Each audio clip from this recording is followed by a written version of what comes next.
for this? Did he shuffle these up? They look pretty shuffled to me. You did a good job. Oh, they look good. What was your name? You said Ricky and Ian. Good to meet you. Do this. Pick one out. Whatever you want. I don't care. Don't show me. Don't show the camera. Keep it to yourself. There's no way he could have seen it, is there? Impossible. Put it back anywhere. Take it in there. Sneak it in. I'm going to close this up. No funny business. Would you agree there's no way that he can know your card? Here's what I want you to do. I'm going to spread these out in front of you. You're going to see all different cards. You got to trust your instincts here. Now, don't just go rash and grab anything that... I want you to look for something that stands out from the crowd. I want you to look for one that looks like it doesn't fit. Almost like it just jumps out to your brain, like he might have just picked it. Do you see one that really jumps out to you? Yeah. Something that just jumps to your mind. Perfect. Don't turn it over yet. Here's the crazy thing. You could have picked anything. I watched him shuffle them up. You picked one out and put it back in. What card did you have in mind? Jack of clubs. Jack of clubs. Which one did you take out? Turn that over. Is this guy crazy? He's not revealing the secrets. Don't tell him how you did it, man. Don't tell him how you did it. He's that good. He's that good. He is that good. The stripper deck is a utility gimmick. It's not just a trick deck of cards. It opens up a whole new world. Somebody who has almost no sleight of hand experience can look like an absolute expert. You can cut 12 cards, 30 cards, 42 cards in the blink of an eye. You can memorize an entire pack of cards and cut right to somebody's selected card. You can find 4 aces and turn them into a royal flush, all with minutes of practice. Go out there and blow away your friends, your family, total strangers. Is that true love? Give this man a kiss. That's the stripper deck, and I'm Oz Perlman.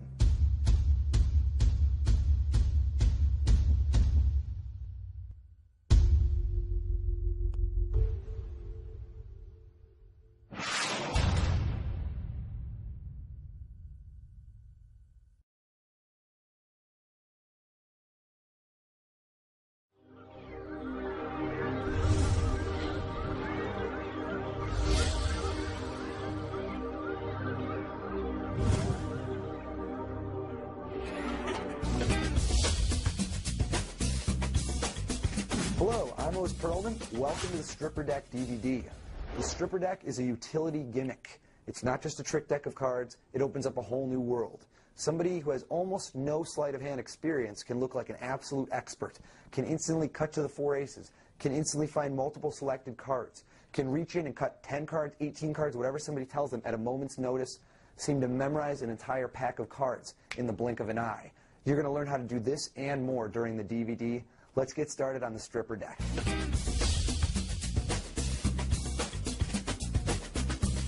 Here's a bare bones, completely basic performance and use of the stripper deck.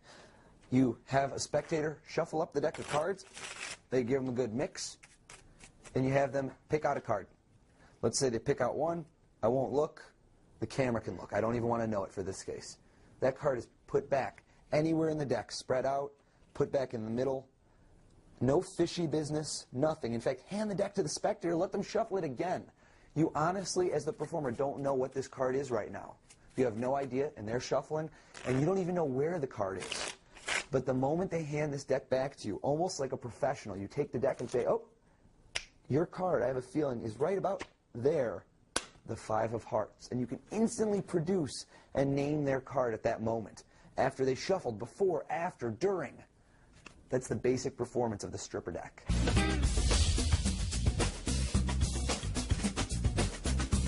Here's the secret to the stripper deck. This is known as a tapered deck of cards. What that means is they've actually been machine cut diagonally along the edges. If we can bring it in, I'll show you what I mean. These cards aren't the same width on both sides. If you take a card and turn it around, this is actually a one-way cut. That means when it's inserted in the opposite, if I've twisted it 90 degrees around, when it goes in, it now forms a slight lip, a slight edge. That's going to be almost impossible to capture. It's so small, it's about a 32nd of an inch. But it's enough for your fingertips to grasp. So watch as my hand goes. I can grab that card right back out easily. It just goes right there. So if I were to place this 5 of hearts in, I can instantly with my fingers, using my thumb on one side and middle finger on the other side, pull it right out. This same concept works with multiple cards. If we put the 5 of spades in somewhere else, and I square it all up, I can just pull right along there and still pull both of those cards out just by sense of touch. The deck has been tapered. So it's been cut at about a 32nd, I believe it's about a 32nd of an inch, maybe even slightly smaller, along the sides, diagonally. This comes from the world of gambling, and you can see where it would be very useful in that world. The same tricks that they used for gambling are what we're going to apply during our magical entertainment with the stripper deck. Here's a very fundamental sleight, if you could even call it a sleight. It's turning the deck around after a spectator picks a card. You're going to turn the deck around so when they put the card back in, it goes in reversed, i.e. tapered, so it's ready to be stripped out. Let me show you it in action. If I have a card selected, go ahead, sir. Grab out a card. He grabs it out, and while he's looking at that card, it doesn't matter what it is, while he's looking, I turn the deck around.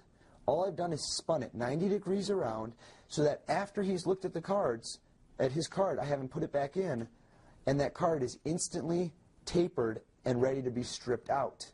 Now notice the misdirection. I want to point this out. The moment when he's taking the card and looking at it is when everyone's paying attention to the card. They're not looking at my hands. That's the moment when you want to casually just turn the deck around. Now watch my action. All I'm doing is pretending to square it up, and my hand just turns and turns it around, and I spread them back out and have the card put in. That's known as turning the deck. For those of you that are a little more advanced with your sleight of hand and are able to do a one-handed fan or a two-handed fan, this is a little move you could use. Take a look. I'm fanning the deck, and I'm having a card selected. Just like we did in turning the deck, while they're looking at the cards, I'm going to one-handed close the fan. Okay? For those of you that aren't familiar with the one-handed close, you can just close the fan by hand. Then I fan the cards again. What that's just done, and the card is put in and closed up, and it's instantly ready to be stripped from one side or the other, ready to be stripped. Now, what that does is when I fan the deck, imagine this corner right here. This corner right here, if I were to put a sticker on it, that's the front of the deck right now. That's the front. But notice, after I close the fan and fan again, that became the back of the deck. So I've turned the deck around 90 degrees without noticing. It's very hard to notice during a fan motion that I've turned the deck around. Now, one more thing, this is very, very important to notice, is when a spectator picks a card out, you want to be aware of them, watch them. Normally when they pick it up, they'll pick it out straight, they'll look at it, they'll show it to everybody else, and they'll insert it the same way.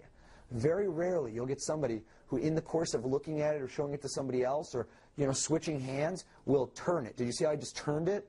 That's going to be a very big problem for you if they did that, because if you turn the deck and they turn their card, it's going back in straight, not reversed. So be aware of that situation. If they do turn it, you noticed it and you saw they turned it, turn the deck again 90 degrees so that your deck is not the same as theirs, as their card, and it still goes in reversed. That's just a little point, a little word of warning. It won't happen very often, but when it does, you'll be prepared.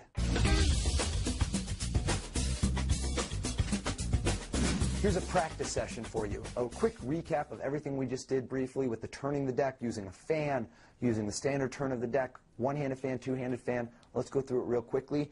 To make things more convenient, I've put an arrow on the top of the deck, a huge, bold arrow that indicates where the front of the deck is. Standard, we have a card selected. They pick out the card. While they're looking at it, turn the deck.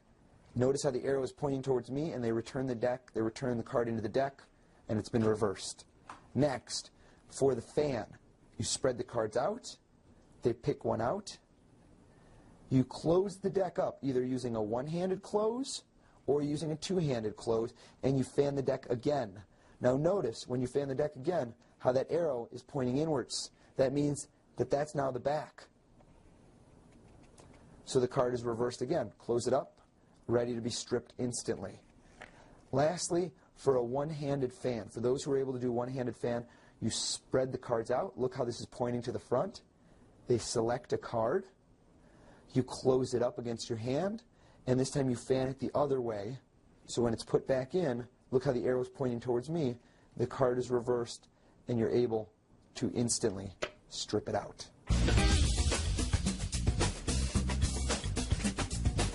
Controlling a card in the deck. This is, after all, what the stripper deck is perfect for. How to control a card with zero sleight of hand.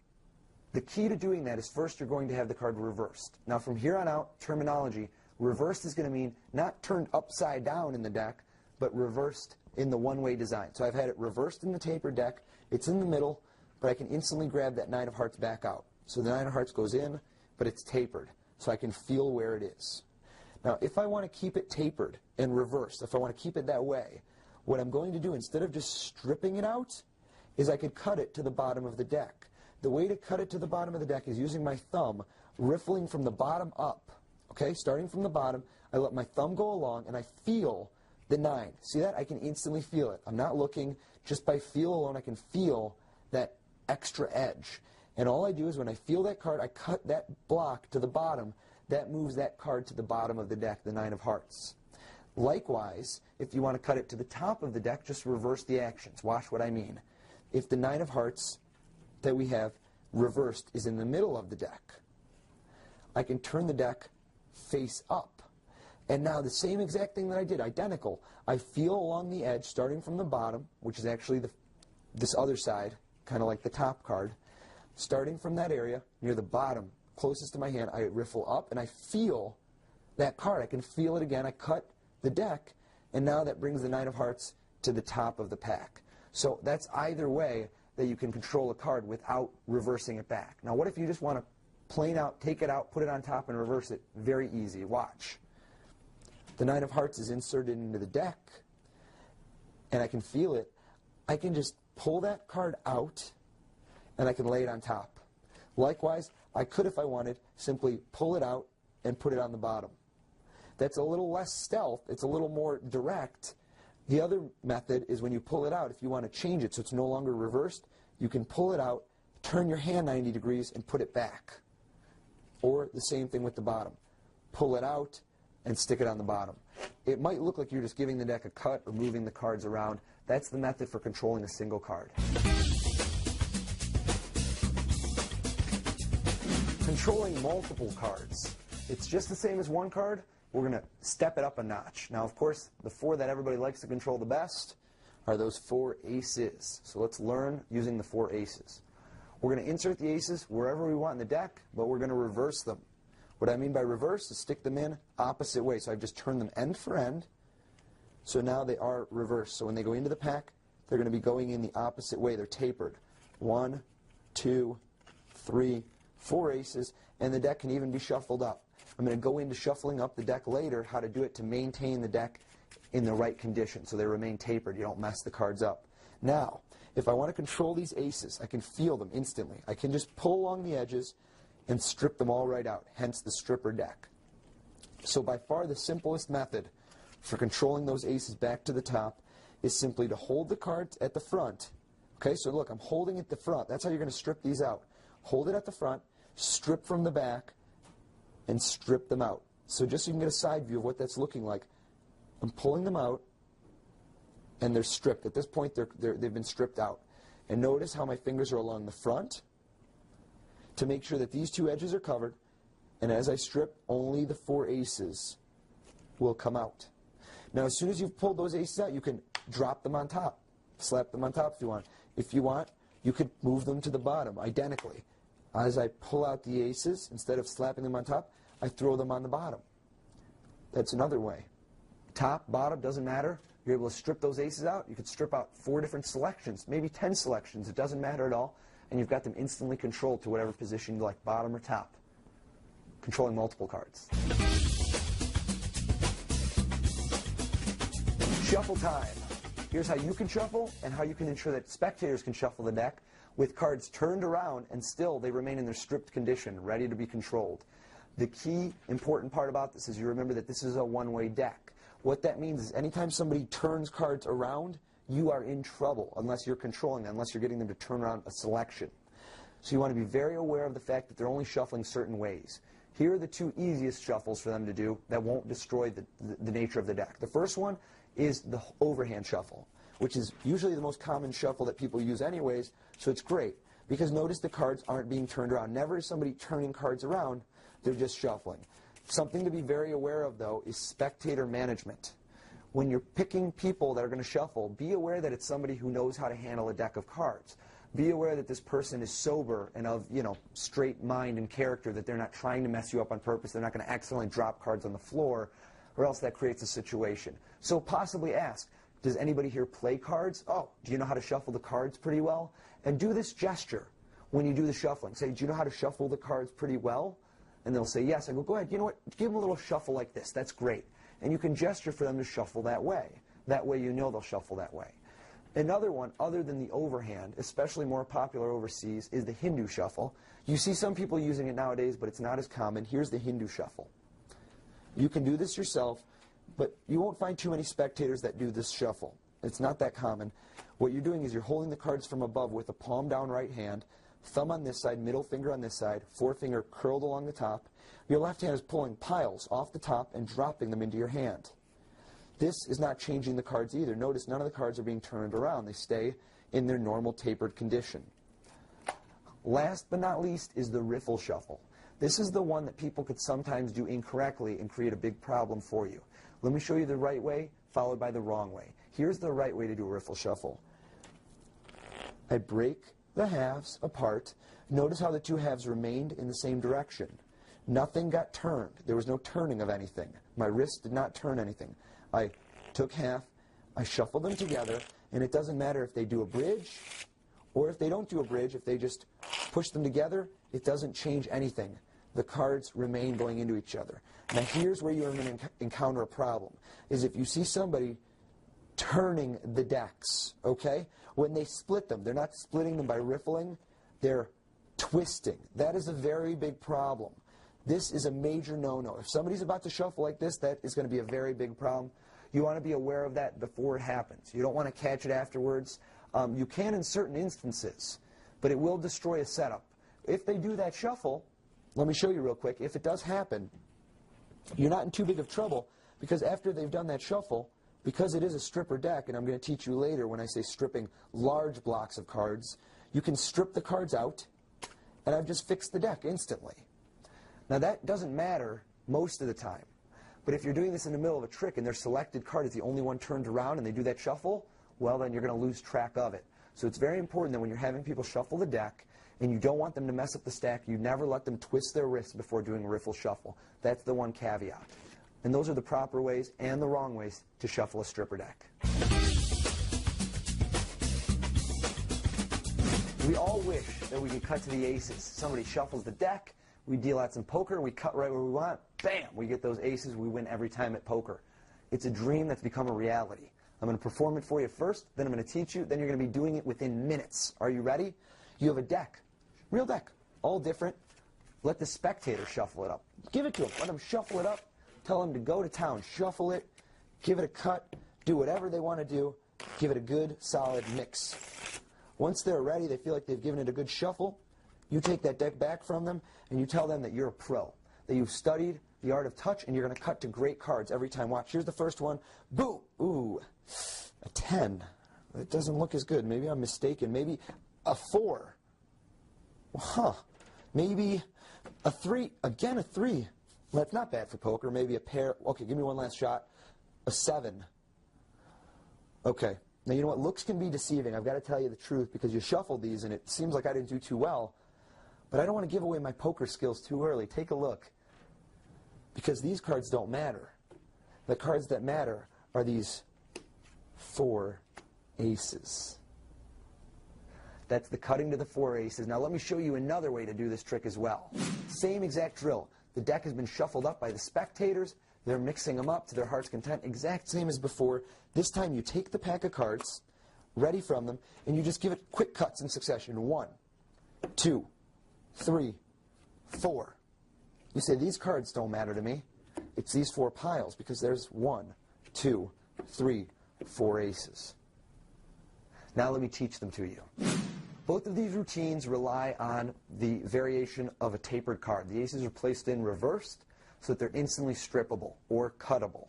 Now each routine has its perks. One makes it seem like you didn't hit it right and then you succeed in the end, which is impressive, or the other one is more a direct display of skill. Boom, boom, boom, boom, quick cutting to the aces. In the industry it's known as dead cutting, just an instant cut. Now, the preset, what you have to do to set up for this before you do the trick, is you're going to take the 4 aces out of the deck and you're going to turn them around. So now they're reversed. And you're going to put each one in the deck wherever you want. Stick them in different places. They're all in there. And I'm going to push them in. So they're all mixed up. They really are mixed in there if they were to look through the deck. But you can instantly control them. I could instantly pull those aces right back out. They're strippable. So I'm going to put them back in. Now, just like we went over in the shuffling the deck section, you want to get a spectator who knows how to shuffle either overhand or riffle shuffle and make sure they know how to shuffle properly so they're not going to lose the cards. They're not going to ever do this. Twist. You want to make sure they do a standard riffle shuffle or they give the deck a standard overhand shuffle. So as long as they're doing that, your aces are golden. They're all over the deck. You can cut to them at a moment's notice. Now, the only things to look out for is the ace could be on top of the deck. The ace could be on the bottom of the deck. And last but not least, the aces could be stuck together. They could literally be right next to each other, so you won't be able to cut to different ones. If that happens, what I recommend doing is just giving the deck another shuffle or two, and that way it'll stick another card or two between the aces. You'll be able to cut to them. Now, for the first routine, that's actually what just happened. I got cards stuck between the aces, so I'm going to give them another little mix. And now I'm crystal clear. I've got aces all throughout the deck, so I'm going to start cutting. Now, let me show you. It's going to be hard to show you exactly where the aces are, but you're going to see them as I cut. I know where they are. I can feel that this is the first ace, the ace of clubs, the ace of hearts, here's the ace of spades, and last but not least, the ace of diamonds. I can feel them. Now, the way that I'm going to cut for the first routine is I'm going to turn the deck over, and I'm going to do this face up. I'm going to tell the people, watch this. I'm going to cut to some great cards. I'm going to lift up on the first ace, and I lift up, so that when I'm cutting, the ace is actually the top card. Or, if you look at it vice versa, the bottom card of this pile. So I'm cutting right here, and I cut. I go, ooh, a 9. Well, that's getting better, right? I'm building up. An 8 to a 9 is good. Now I cut to the next ace. Oh, a king. I'm getting better and better. Maybe this time we'll hit an 8. Oh, man, I'm moving down. And lastly, you're going to cut, just lift up and cut the last ace. And you go a 10. And you say, it doesn't look like I did that well, but you're missing the point. And that's when you're going to turn over the deck and show them that you weren't trying to cut to the cards at the faces. You were trying to cut to the aces at the back. That adds more drama to the routine by making it seem as if you are missing it, and then at the end revealing that you actually intended to cut to the aces at the other side. Now let's go into the one that's a little more direct, dead cutting the aces, just bam, bam, bam, hitting all the aces. The setup is identical. We're going to take the 4 aces beforehand, and we're going to stick each one of these aces into the deck so they're each tapered. Every one of these aces goes into a different spot. And likewise, like before, the spectator shuffles the deck. Well, I don't need to do it now because you know how they do it. They shuffle them up. When you take the cards back, the exact same way that we did a moment ago with the deck face up, we're going to do it the deck face down. I'm going to reach, and I'm going to feel the first ace, the ace of spades. And I'm just going to cut right at that point. All I do is feel with my finger. My thumb just lifts up, and I can instantly feel the ace of diamonds, the next ace, and the next ace. And I say, nothing really good here. The reason is because I already cut to all the good cards in the deck. Bam, bam, bam, the 4 aces. These tricks are going to make you look like a pro. People are going to be absolutely mesmerized. Practicing this for just a few minutes a day, you're going to look like you have world-class sleight of hand. That's cutting to the 4 aces. This is the red-black separation. I'm just using that in the context of separating big stacks of cards. In this case, 26 cards from another group of 26. Red-black is the easiest way to differentiate the cards, but you could use this to strip out any cards, odds, evens, court cards from lower cards, anything. Let me show you what I mean by this. I've taken the deck and I've separated reds and blacks. Now, what we're going to do is we're going to really shuffle them into each other, but we're going to do the thing we're never supposed to do. We're going to turn half one way and half the other way, so the cards are going to get reversed. So now when I shuffle these into each other, what we have is a major, major mess. We have cards that are tapered in both directions. We've actually seemingly ruined the deck. The cards really are shuffled up now. But all the red cards are facing one way, and all the black cards are facing another way. So as long as people keep shuffling the same way, overhand, or regular riffle. Now, when I say regular riffle, I mean without twisting anything. The cards remain always 26 this way, 26 that way. So now to effect the separation, all I'm going to do, now this is a move that takes a little bit of practice at first. The key is a light touch. Your thumb goes along the top left, your middle finger along the top right, just here and here. Now just with a light touch along the inner sides. Your right thumb is here, your middle finger is here. You're going to push back a little and then twist, okay? Push back a little and then twist. So back And now twist away, and what I've just done is separated the blacks from the reds perfectly. I didn't miss a single one, and you won't miss one either because they're tapered perfectly. So when you pull, remember the key that I'm saying. Pull back a little and then twist. It's all about a light touch. Don't force it. If you're trying to pull really hard, you're going to catch other cards. You're going to pull too hard, and you're going to have troubles. So make sure you're just doing a light touch when you're pulling them apart. That's the red-black separation. This is a keen sense of touch. This takes years and years of practice for most people, estimating instantly how many cards they're feeling. Years and years of expertise with the deck. You're going to be doing it in moments. Here we go. Let me show you how it is, then I'll teach it to you. You have a spectator. Think of a number of cards in the deck. I don't want to limit you here. Just yell them out. It could be one card, even though one card is pretty easy to feel. It could be 51 cards. That's pretty easy too. So you might want to do something in between those two numbers. Think of a number right now. Have you got it? I do have a number. Let me warm up these fingertips. I've got these insured for millions. Are you ready? Yeah. What number are you thinking of? 22. 22? Instantly. That's, no, that's a little bit light. You see, I can weigh the cards slightly. Two more. There we go.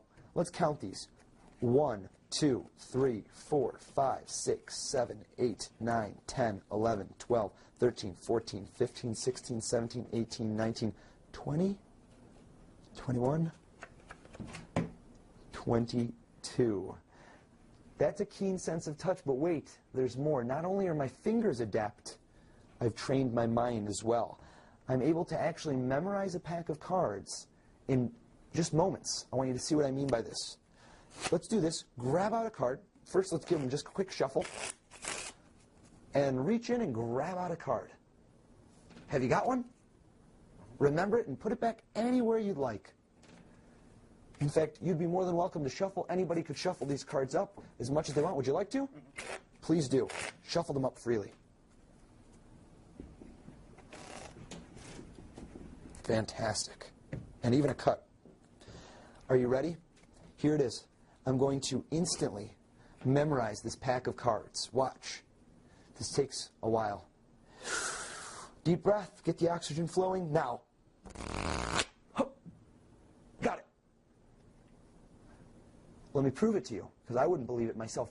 Which card are you thinking of? Which card did you pick? The Jack of Clubs. Jack of Clubs. 29 cards down. Right there. That Jack of Clubs. That's a keen sense of touch. Okay, let me teach you that trick. It's really, really solid. A lot of magic happens. It's very easy to do, and it's a very quick setup. There is going to be a minor amount of setup. Here it is. You're going to take the deck, make sure that the deck is all in normal, tapered fashion, no cards flipped around. You're going to run through, and every fifth card, starting from 5 down to 25, you're going to reverse. You're going to turn them around. So I go down 4 cards, and then I reverse the fifth. 2, 4, reverse the fifth. 2, 4, reverse the fifth. 2, 4, reverse the fifth. So I should be at 20. 2, 4, and reverse the fifth. I've now done that with 5 groups. So if I look down, I now have 25, 20, oops, I went a little quick. 25, 20, 15, 10, 5. See that? I can feel each group instantly with my thumb. It just goes right to 20, 15, 10, 5. Just like that. And I can feel those groups. Now, by the pattern you use, you can tell people to think of a number. And you can let them know that thinking of a number like 1 is quite easy. You can instantly feel it. And thinking of a number like 50 or 51 is also easy, because I can just grab all the cards but the bottom. So tell them you want one that's a little bigger, maybe bigger than 5, or something like that. And they're going to name a number. Most people will probably name a number somewhere between 15 and 30. That's very common. If they name a number bigger than 25, or bigger than, I'd say bigger than 28, we have an alternate procedure. I'll tell you that in a moment. If they do a number between 1 and 25, if they do 25, 20, 15, 10, or 5, you instantly cut to that number of cards and lay them down. So if they do 10, I look down, I see 10, and I put them down instantly, and we're ready to go with that. If they do 20, same thing. Now what if they do 22, like in the performance? I make it seem as if I cut to 20, and then I go, oh, wait, I can feel them. My sense of touch tells me that's a little bit light. I need to add 2 more cards. So that gives you an excuse to add 2 more cards. You make it seem as if, oh, they're so keen, my fingertips, that I know I need to add 2 more. If they did 24, I'd say, no, it's a little bit light. I think that's going to be 4 more cards, and drop 4 more on top. So that way you have an excuse for any number from 1 all the way up to 29. Now, if they do a number bigger than 30, you're going to do the reverse. Let me show you what I mean. If they're going to do a number, like let's say, I don't know, 42, then you do a quick bit of mental math. You say 52 minus 42 is 10. So the way I would do it is I would cut to 10. So just the same way as I'd cut as if they'd said 10, I cut to 10, and I turn the bottom cards over. Take a look at what I'm doing. I'm cutting to 10, and I'm turning the bottom cards and say 42 cards. So I'm taking the 42 bottom cards right there. Now this is just a matter of math. So if they were to say, let's say, I don't know, 35, you're going to do the reverse amount of math. 52 minus 35. Okay, so do that in your head real quick. It's 17. You're going to have to, 35 minus 52 minus 35 is 17. So you need to get 17 cards from the top. So you're going to hit 15 and say, oh, no, this is a little bit too heavy. Let me add 2 more. Yeah, that's it. And then put it down. So you're just reversing the actions. You're doing a subtraction instead of an addition. Now, for the second half, after you've counted the cards, pick them all up, and you're going to strip out the 5 cards that have been your markers, your 5, 10, 15, 20, and 25. Strip those out and reverse them. So you're correcting the deck. The deck is now fixed. It's back in standard tapered order. No cards are strippable. They're all in the same direction. You're going to do the basic performance at this point. Have somebody pick out a card. They look at it. They remember it. You're going to turn the deck. Either turn the deck regular, do the fan, any of the methods from the turning the deck section. Have it replaced back into the deck, and let them shuffle. So they get to shuffle the cards. Make sure they're shuffling it with one of the allowed methods that doesn't turn the deck. Now, once you get the deck back from them, you're going to prepare to instantly grab the card out. Now, before you do that, before you cut right to their card, you want to dress this up a little more showmanship and presentation. Tell them, not only are your fingers sensitive, so is your mind. You've trained it to memorize the whole deck. This depends on your presentation, your character, whether you want to do this kind of slower and really sell it like you're really looking through here, or just going really quick and zipping by, whoop, and zipping by. Ask them, which card did you pick? And they're going to say, oh, in this case, the Queen of Hearts. I go, as if you're looking through in your mind and thinking, where is it, where was it? You memorize it, the Queen of Hearts, and then just make up a number based on where it is. See, I can see it's a little below half the deck. I know it's not quite 26, and you cut right to their selected card, the Queen of Hearts. And you tell them, 18 cards down, your Queen of Hearts.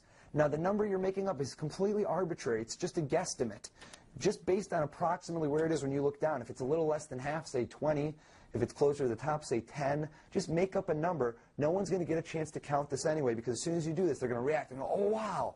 And before they even have a chance to say anything or to grab the deck and count, you're going to strip the Queen out and just drop it on top, upside down. So they won't even have a chance. The cards will be, thrown back around. You've straightened the deck out, and the deck is ready for your next performance. A whole lot of magic happens very quickly in a 2-phase routine, and it gives the illusion of incredible skill, not just with your hands, but with your mind. That's a keen sense of touch. The spectator, as a mind reader, is there no end to what you can do with this stripper deck? There isn't, seriously. This trick gives the illusion of one person picking a card, putting it back in. They've shuffled the deck of cards, and I spread them out, and I just tell a spectator, take out any card you think they might have picked. They're not in on it. They have no idea which card that person selected, and they're going to instantly be able to pick that card. I'm not going to prompt them or do anything. They're not in on it. They're going to grab a card out, and they're going to be absolutely right. From a shuffled deck of cards, a card that was selected, here's how it works. First, I'm going to kind of go through it with you, and then I'll show you another way to do it that uses more than 2 people. You can even use 4 people if you'd like with this trick. It's up to you if you have a bigger group. The deck is legitimately shuffled. One thing, though, they're shuffling up the deck. It really is shuffled up, but we've set it up in advance. So even though these are mixed, we have them set up for a red-black separation. As soon as I need to, look at this. I separate out, and I now have my reds and blacks separated. So you're going to want to review the red-black separation section. I've taken the black cards and the red cards, and I twist them. And I shuffle them into each other And now I've got them in a position where they're tapered. So I can hand these to somebody else. I let them shuffle, shuffle, shuffle, shuffle. Make sure, tell them, is the deck shuffled up? They'll say yes. I go, great. Now who would like to help me out? While I'm asking who wants to help me out or who wants to go first, that gives me a moment to cover this motion of me doing the red-black separation. Remember, pull back and twist out. So I'm going to pull back, twist out, and lay them on top. So I've now unreversed the cards. I now have all the black cards, in this case, above all the red cards. No problem. I'm going to spread the cards out to whoever's going to help me, and I'm going to say, go ahead and pick out a card. Now this is very important. I need to have them pick a card from a certain group. Now if I want them to pick them near the top, that's fine. I spread them out and I say pick one. So most likely, 99% of people are just going to grab one out of this top group, and I know they're picking a black card, or I know they're getting one from the top group. So they're going to go ahead and do that. They're going to pick one out, and I'm going to close up the deck. Now, just to be extra safe with this, just to be 100% safe, I'm also going to turn the deck around. You don't have to do that, but it's a good idea. It's insurance in case somehow they put it in the wrong section. So they're going to pick out a card. In this case, it's a black card. So I know they've picked the black card out of the deck. I turn the deck, and I have them put it back in. But this time when I spread it to have them put it back in, I make sure they're putting it somewhere back in the bottom 26 cards. Just by virtue of spreading a little further in the deck, that's where they're going to put it back in. Now, on the off chance that they decide to stick it in closer to the top, no problem. If they end up doing that, which will almost never happen, you can easily strip the card out, just like we would normally do. And when you strip it out, just stick it back in near the bottom. Just casually stick it out and put it back in near the bottom. And there you go. Now, the situation in the deck is the top will have all black cards. And then the bottom half will have all red cards with one black card that sticks out like a sore thumb. It's clearly obvious that there's one card that looks different than everything else. You're going to turn to the other spectator and say, is there any way you can know that person's card right now? No way. Not unless you were a mind reader. You ready for it? I want you to try and read their mind. I'm going to spread these out, and I want you to trust your instinct. And here's what happens. I spread only the bottom 26 cards out for the spectator to see. So this is what they're seeing. They're seeing all of these cards. Let me get this really well spread so you can see what I mean. They're seeing all these red cards, and I'm really making the black card prominent in the middle. I look down and I make sure that it's real prominent, and I go, look at these cards and just trust your instinct. Go for one. Yeah, go ahead, just trust your instinct. Go for the one that stands out in your mind. Now notice the words I'm using. They have dual meanings. To the one person, it just sounds like I'm trying to encourage them to, have confidence and grab a card. To the person looking at the cards, it's kind of like a wink-wink situation where I'm telling them, go for that one that's standing out. Without saying it, I'm saying, take that one black card in the whole group of reds. Take the one that really stands out in your mind. So they're going to kind of be in on it at that point, but not really. You'll see why. They're going to reach in, they're going to grab the card out. They are holding that card. While they do that, I take the cards, and I'm going to give them a shuffle. I'm going to shuffle the deck right as they're doing that, and I say, which card did you think of? And they're going to say the Queen of Clubs. And I'm going to turn the deck over, and I'm going to say, look at this. All of these cards all shuffled up, and all the cards are now really shuffled up. And you picked the Queen of Clubs. Which card did you pick? And they turn it over, and it's amazing. The other person is going to be blown away. How could they possibly have known which card they picked? And they show the Queen of Clubs, and it's truly amazing. Now, if you want to expand this trick, make two different spectators as mind readers. This is great when you walk up to a table that has two couples, which is quite common, kind of double dates. What you're going to do is you're going to set this back up the way we had it a moment ago. I'm going to separate these out really quickly because I shuffled them legitimately. So once we've separated these out, you're going to start the same way with a red-black separation. The people shuffle the deck, you strip the cards out, and you start with reds and blacks separated. So that's the beginning of the trick, just like we did a moment ago. Now, this time, you have two different people pick cards. So let's say you're going to do the couples, and you'll say, women's intuition is fantastic. Men, you guys each pick out a card. So I have the first gentleman pick one out near the top. So he's going to get a black card. And the second gentleman, I'm going to have him pick one near the bottom. Just by spreading them out near the bottom, he's going to pick one near the bottom. I'm going to make sure they don't show it to their wives. Then I have this gentleman, who just picked one from the bottom, tell him, okay, you got it? Go ahead, put it back in. And I have him put his back in near the top. So this one red card is going into all these black cards. And kind of like You see where this is going? I have the other guy put his back in to the bottom. So now, the first gentleman, his card is near the top. So I'm going to go over to his wife, and I'm going to say to her, are you ready? We'll see how well you know your husband. I'm going to spread these cards out, and I want you to trust your instinct. Reach in and grab out the card that stands out in your mind. Which one do you think your husband picked? And I spread these out just like before.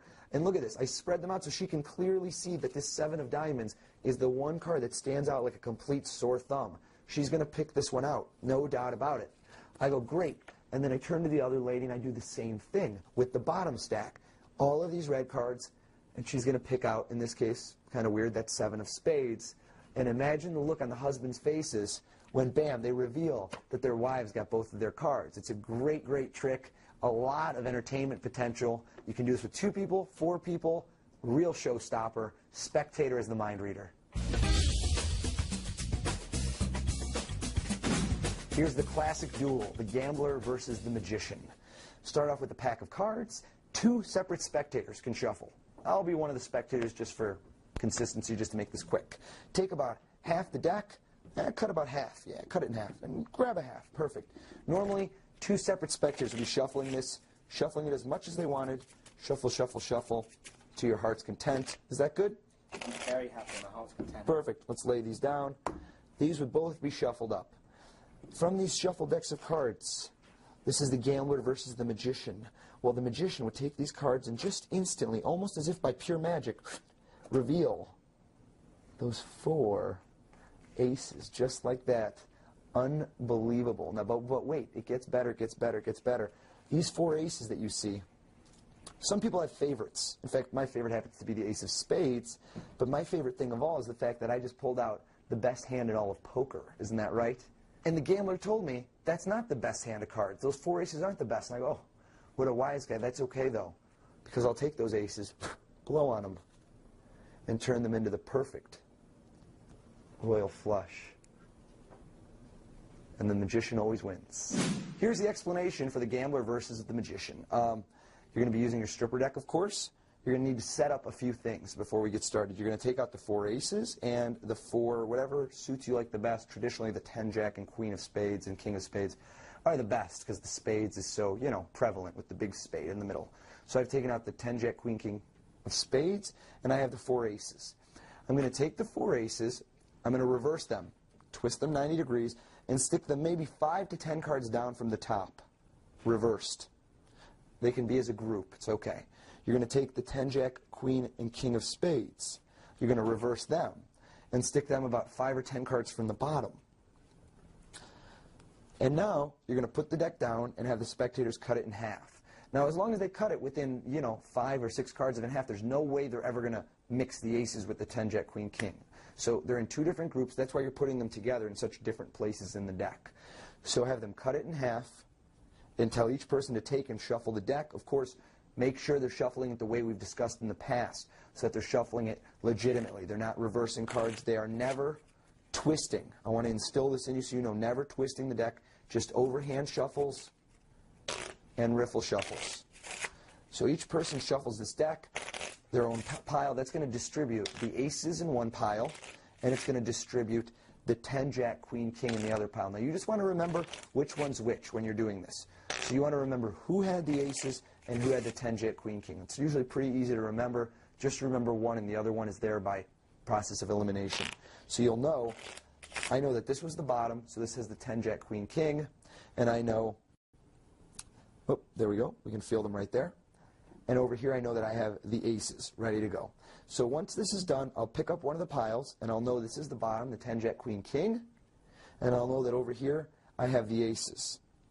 For the first revelation, I'm going to strip out the cards from the top half. So I'm going to strip out just the top 4. The way you can do this is you can either stick your pinky in between the 2 halves, just like this. This is known as a pinky break.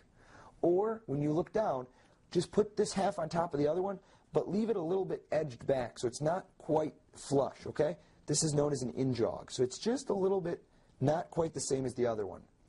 The reason you want to do this is just in case there's an ace right near the bottom of the top half and there's a 10, Jack, Queen, or King near the top of the bottom half. You don't want to accidentally get 5 cards. You want to just get the 4 aces from the top. So this is a wise thing to do. When you take the halves back, put them back, and don't stick them all the way together. You're going to reach into this top half and take a look. I'm just going to strip out the cards. Naturally, I'm just going to strip out of here the 4 aces. So we've got our 4 aces instantly stripped out. Just a nice, easy touch is all you need. So you've stripped out the 4 aces. What you're going to do is, just under cover of playing around with them, you're going to twist this one around and say, my favorite is the ace of spades. All I've done is just reverse the ace. Did you see that? I picked it up, and while flicking it, I reversed it. I'm going to pick those aces up, and I'm going to hold them in the position that they were in before, kind of the stripped out position. The way that I stripped them out in this position, I'm going to lay these while chatting. I'm going to say, now this is the best hand in poker. I'm going to casually put these cards near the top of the deck, and all I'm going to do, this is very important, is these cards. Remember, the ace is reversed. So these cards are going to go on top of the deck, and now I can easily grab the ace out. So when these go back on top, all I do is strip all the cards. Just like you would do a red-black separation, I'm going to strip the cards out from the bottom half, and I'm going to strip that ace. That's going to be a total of 5 cards. So one more time so you can see it. I'm going to be holding the ace from above. The ace of spades is reversed. These go down on the deck for a split second. And right at the same moment that I kind of look up to everybody, and I say to everybody, that's not the best hand, is it? Or the gambler said that. It's not the best hand in poker. So everyone's looking at me, and here's what happens. Twist out, like a separation, and you're going to take out the other 4 cards. That's going to happen in a split second. It's just going to look like you put your hand down and you came away. So no one's going to know you just switched those 3 aces for the other 4 stripped out cards. You put the deck down and you say, that's okay because I'm a magician. All I have to do is blow on these and turn them into the perfect royal flush. And you get an amazing routine where not only have you found 4 aces out of a shuffled deck, but you made them turn into the royal flush. It would take years of sleight of hand to be able to do this. And even then, it probably wouldn't be as clean as what you just did right there. It would be almost impossible to do.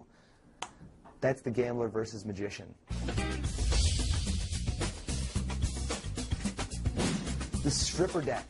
You are now a master of this amazing deck. You can read people's minds seemingly. You can make the spectator read another spectator's mind. You can instantly cut to 4 aces. You can cut 12 cards, 30 cards, 42 cards in the blink of an eye. You can memorize an entire pack of cards and cut right to somebody's selected card. You can find 4 aces and turn them into a royal flush, all with minutes of practice. Go out there and blow away your friends, your family, total strangers. I hope you've enjoyed this DVD as much as I've enjoyed teaching it, because I really have. That's the stripper deck, and I'm Oz Perlman. And you're going to pick one of these out. So go ahead, pick one out. Don't show anybody else. Make sure. Do you remember it? You got it. There's no way he could have seen it, is there? Put it back in the middle somewhere. Yeah, stick it in the middle. I don't want to know where. Anyway, I'm going to close this up. You ready to find his card? Yeah. Here's how you're going to do it. You want to trust your instincts. Right. I'm going to spread these out in front of you, and I want you to look. Don't go fast. Just look for one that stands out, one that seems like it shouldn't be there almost, like one jumps out at you. You see one that looks different that you really just want to go for? You got it? You could have picked any card. Any one. You mix these up. He picked one out.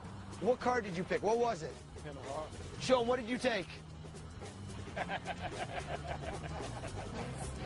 Is he good? Show him some love. Make some noise. Keep that a secret, man. I don't know how you did it. I don't know. Don't tell him. That was amazing.